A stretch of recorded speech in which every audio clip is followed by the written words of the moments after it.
नमस्कार, मेरा नाम है रिंकी बाजपेयी। आप देख रहे हैं FSC न्यूज। लगता है राहुल गांधी ने ठीक ही कहा था कि तलवार की धार पर चल रही है मोदी सरकार। जरा सी ऊंच नीच हुई कि गिरी खाई में। और साथ में यह भी एनडीए के कई सांसद हमारे संपर्क में। अब राहुल गांधी के साथ एनडीए के सांसदों के संपर्क का तो पता नहीं, लेकिन एनडीए में घमासान जरूर छिड़ गया है। महाराष्ट्र में भाजपा की दुर्गति ने गठबंधन में लट्ठम-लट्ठ कर दिया है और आने वाले दिनों में यह और तेज हो जाएगा। देखिए, अजीत पवार वाली एनसीपी और भाजपा के बीच खटपट की खबर तो बताई थी हमने कि भाजपा छोटे पवार को ठिकाने लगाने के बारे में सोच रही है। और अब एकनाथ शिंदे की शिवसेना और भाजपा में बड़ी वाली राड चढ़ गई है। एक कह रहा है कि मैं तुम्हें देख लूंगा, दूसरा कह रहा है कि तू क्या देखेगा, मैं तुम्हें देख लूंगा। देखिए, महाराष्ट्र के कोंकण क्षेत्र में एक जिला है सिंधुदुर्ग। बहुत खूबसूरत इलाका है, बिल्कुल समंदर के। आपको बताते चले, नदियां, पहाड़, झरने और किले इसी इलाके से आते हैं। राज्य के पूर्व मुख्यमंत्री नारायण राणे, जो पहले शिवसेना में हुआ करते थे, लेकिन एनसीपी होते हुए इन दिनों भाजपा की शोभा बढ़ा रहे हैं। सिंधुदुर्ग में एक जगह है कंकावली। वहां रातों रात एक पोस्टर ऐसी दीवार भर गए। इस पोस्टर पर लिखा है, वक्त आने दो, जवाब भी देंगे और हिसाब भी लेंगे।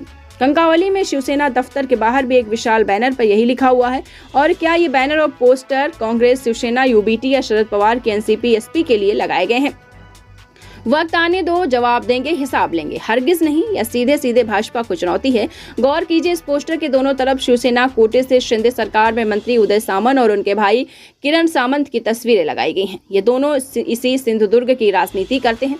उदय सामंत तो लगातार 4 बार रत्नागिरी ऐसे विधायक हैं, रत्नागिरी के रहने वाले थे। भाजपा के आराध्य दामोदर सावरकर अंग्रेजों से 4 बार माफी मांगकर जब अंडमान की जेल से छूटे तो उन्हें ब्रिटिश हुकूमत ने यहीं पर अपने खर्चे पर एक बंगला दिया था रहने के लिए। जब कांग्रेस नेहरू पटेल अंग्रेजों से आजादी की लड़ाई लड़ रहे थे, सावरकर उन्हें अंग्रेजों की पेंशन पर मौज कर रहे थे। खैर, भाजपा और सिंधी शिवसेना के झगड़े पर आते पूरे कोंकण इलाके में यही चर्चा है कि सिंधे शिवसेना किसको चेतावनी दे रही है और किससे हिसाब लेने की बात कर रही है।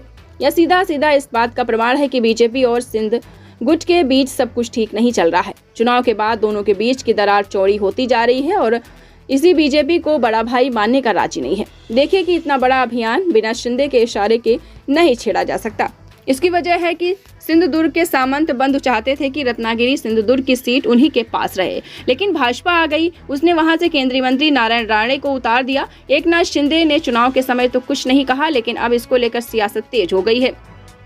नारायण राणे जैसे तैसे चुनाव जीते हैं। राणे के बेटे नीलेश राणे ने आरोप लगाया है कि सामंत बंधुओं ने चुनाव में बिल्कुल मदद नहीं की। सामंत के आपको बता दें, विरोध के बावजूद चुनाव जीतने की वजह से नारायण राणे का बीजेपी में वजन भी बढ़ा है, इसलिए दोनों ही खुलकर आमने सामने आ गए हैं। ऐसा माना जा रहा है कि इस बैनर और पोस्टर के जरिए शिवसेना ने राणे के बहाने बीजेपी को चेतावनी देने की कोशिश की है। जो गौर करने वाली बात है वो ये है कि इस बैनर पर बाल ठाकरे और एकनाथ शिंदे दोनों की तस्वीर है। इसके साथ ही शिवसेना सिंधुदुर्ग और पदाधिकारी और शिव सैनिक लिखा हुआ है। तो क्या एकनाथ शिंदे उद्धव ठाकरे को लेकर कुछ मुलायम पड़ रहे हैं? बीजेपी को डर है कि अगर दोनों एक दूसरे की तरफ थोड़े से भी मुड़े तो सियासत को पलटते देर नहीं लगेगी। आपको पता होगा कि लोकसभा चुनाव में भाजपा की मिट्टी पलीद हो चुकी है। राज्य की कुल 48 सीटों में से एनडीए केवल 17 सीटों जीती थी, जबकि 2019 में उसने 42 सीटों पर लहरा दिया था। आज बीजेपी और शिवसेना यूबीटी की ताकत महाराष्ट्र में बराबर है। यूपीए ने 30 सीटों पर जीत दर्ज की है। वहीं एक सीट निर्दलीय को मिली है, जिसमें सीट का सर्टिफिकेट राहुल गांधी के हाथों में दे दिया था। तो एक 30 मानिए। आपको बता दें कि चुनाव के नतीजे आने के बाद एनडीए गठबंधन में पहली चिंगारी रत्नागिरी सिंधुदुर्ग इलाके में भड़की थी। नतीजे आते ही चुने गए थे। सांसद नारायण राणे के बेटे और पूर्व सांसद नीलेश राणे ने उदय सामंत पर सवाल उठा दिया कि मंत्री होने के बावजूद आप जिले में नारायण राणे को हराने में क्यों लगे? राणे ने यह भी कहा था कि हम सामंत भाइयों के इस धोखे को कभी नहीं भूलेंगे।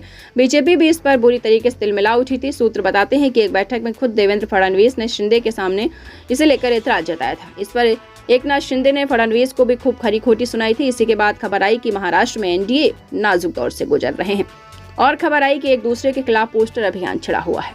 तो हमारे साथ देखते रहिए फाइट अगेंस्ट क्रिमिनल चैनल और पढ़ते रहिए fight against criminal daily newspaper. आज की खबर में बस इतना ही। वीडियो को लाइक करें और चैनल को सब्सक्राइब कर ले, जिससे आने वाली वीडियो की नोटिफिकेशन आपको मिलती रहे।